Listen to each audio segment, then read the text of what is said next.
isn't just preparing them educationally, but it's also preparing them and equip them with whatever they may pursue once they are finished homeschooling. So it's important to note that disability is a lifelong thing, and also it is a legal definition, and so therefore there has to be some documented legalities with it. And in the homeschooling realm, it's wonderful to have the freedom to do what we would like with our own children, but at a certain point when it comes to disability, we're talking about the laws and rights that affect everyone in the nation.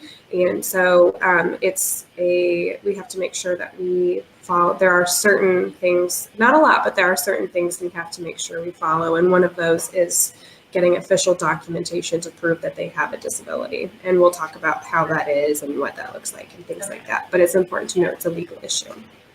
Right, yes. And if you're listening or watching from another country too, I want you to understand that, the laws that we're going to talk about are a little different because we're going to be focusing on the United States laws, but definitely look into what is required as far as documentation for asking for services for testing or job accommodations and those types of things for college accommodations. Yeah, absolutely.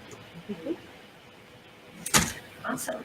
So let's we want to dive into those laws then next, and what they are, how they affect different age groups, and as well as what parents need to realize about the effectiveness of the law or the usefulness through each of those.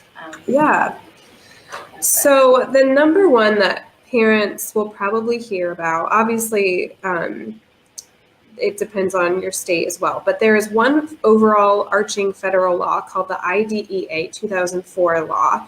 And if you knew anything of special ed before 2004, it has completely changed. So ignore anything you thought you knew about special ed prior to 2004.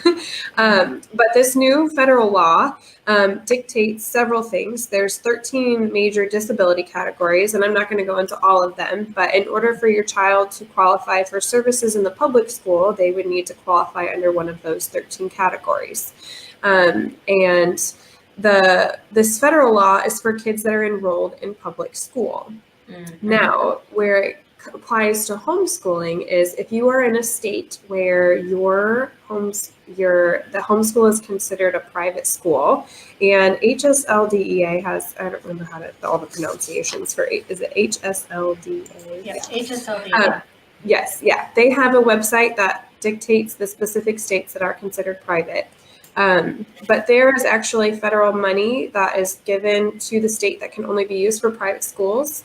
And so sometimes you're able to access that private funding depending on, and that's a whole nother step that we won't go into necessarily here, but it's just important to note that IDEA is a lot of times when people talk about special ed services, that's for children 3 through 18. For general ed, if you have a child with a more severe disability, it goes older.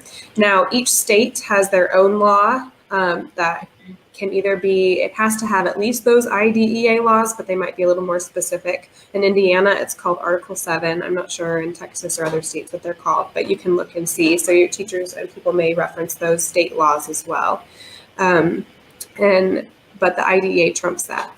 And then there is the ADA law, which is the Americans with Disabilities Act. And when we talk about College Board and colleges and universities, they look to this ADA law.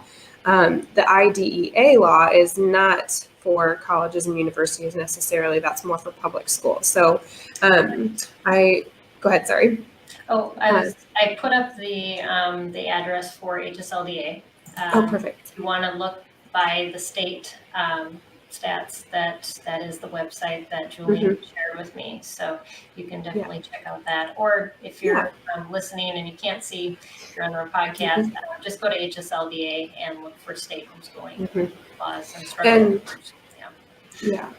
The IDEA 2004 law is an educational law, so it's under the Department of Education. The Article 7 or the state law is also under that Department of Education. But if you ever hear of the term Section 504, which is also an education law, it's actually a civil law and it's under the Civil Rights Department. So they're in different areas, and usually 504 is determined by a doctor and IDEA is usually determined by the school system. Not always, but a lot of times.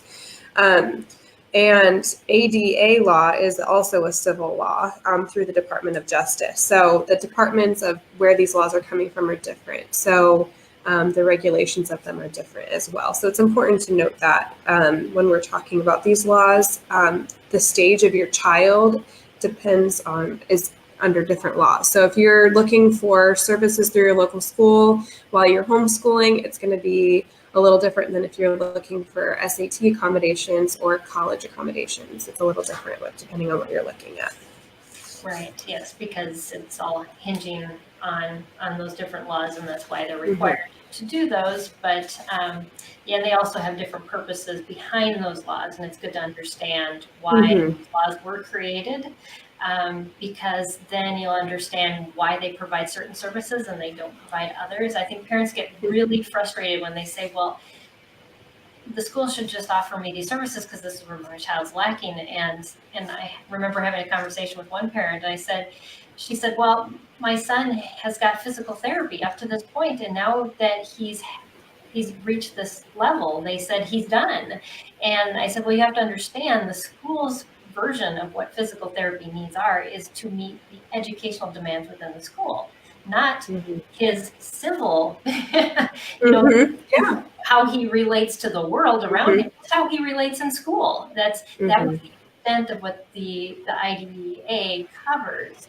And so if you look at it from that perspective, you'll get much less frustrated when you go to the school and say, but my child needs this to function. Because we as parents at homeschool, we look at the whole child, where the school looks at the learning part of our child, and that's the part that they're working on. So, so yes, and that's why. Yeah.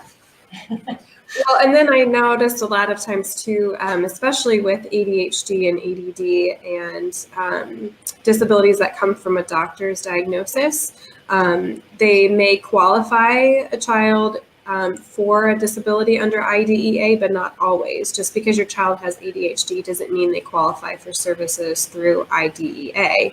And so sometimes when you get a doctor diagnosis compared to a school's diagnosis, it's different. And or it's not as severe enough to affect the child's learning for services. So it just depends. So it can kind of get tricky when you go between the two, 504 and IDEA and things like that. Yes, So. exactly.